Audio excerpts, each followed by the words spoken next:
नमस्कार मित्रों।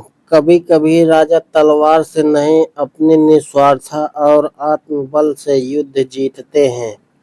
यह कहानी है कौशलपुर के राजा हर्षवर्धन की, जिन्होंने बिना खून बहाए एक महायुद्ध टाल दिया और सिखा दिया कि आत्मबल ही सच्चा बल है। प्राचीन भारत का समृद्ध राज्य था कौशलपुर। वहाँ के राजा हर्षवर्धन युवा, बुद्धिमान, साहसी और जनप्रिय थे।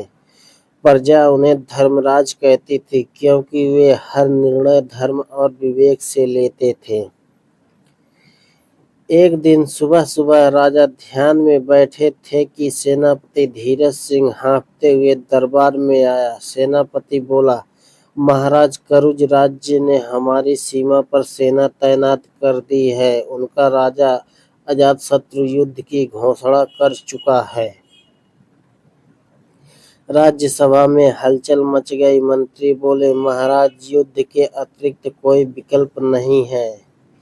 हमें पलटवार करना चाहिए। राजा कुछ क्षण मौन रहे, फिर बोले, युद्ध में जीत मिलती है, लेकिन कई माताएं अपने पुत्र खो देती हैं। क्या कोई ऐसा मार्ग नहीं जिससे हम दोनों राज्यों की रक्षा हो? मंत्री, पर महाराज, अगर हम पीछे हटे तो हमारी कमजोरी समझी जाएगी। राजा मुस्कुराए, बोले, कमजोर वह नहीं जो लड़ाई से बचे, बल्कि वह है जो आत्मबल से डर जाए। राजा ने सबको चौंकाते हुए घोषणा की, मैं अकेले करुज जाऊंगा, बिना सेना, बिना हथियार। प्रजा और राज दरबार स्तब्ध। रानी सरस्वती रोते हुए बोली, स्वामी, क्या आप खुद को संकट में डालने जा रहे हैं?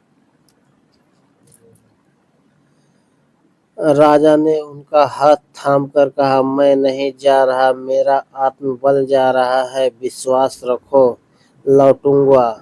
राजा हर्षवर्धन साधारण वस्त्रों में केवल एक जलपात्र और कमंडल लेकर करुज पहुंचे। करुज के सैनिकों ने उन्हें पहचान लिया। यह तो कौशलपुर का राजा है, अकेले आया। राजा अजातशत्रु ने जब यह सुना तो क्रोधित हो उठा। अजातशत्रु बोला, ये मेरी ताकत का मजाक उड़ाने आया है। लेकिन जैसे ही हर्षवर्धन ने दरबार में प्रवेश किया, उन्होंने राजमुकुट उतारा और नीचे रख दिया।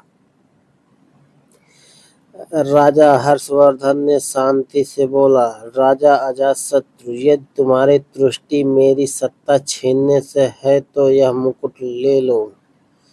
यदि मेरी मृत्यु से है तो ये गला भी समर्पित है।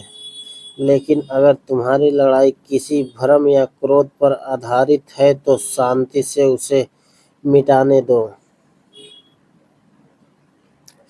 पूरे दरबार में सन्नाटा। राजा अजातशत्रु की आंखों में पानी आ गया।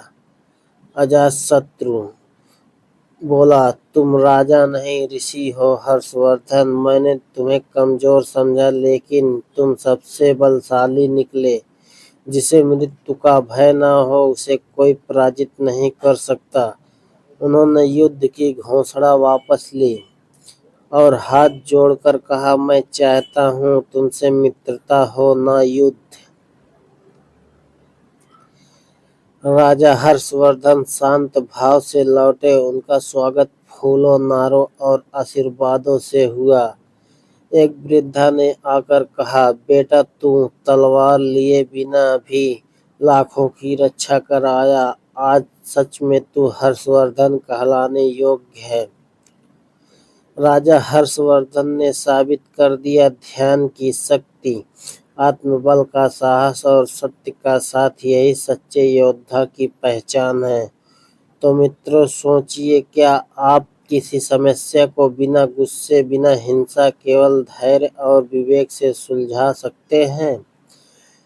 क्या आपने कभी अपने आत्मबल को परखा है? अपने उत्तर हमें कमेंट में जरूर लिखें। अगर ये प्रेरणादायक कहानी पसंद आई हो तो लाइक, शेयर और सब्सक्राइब जरूर करें। धन्यवाद मित्रों।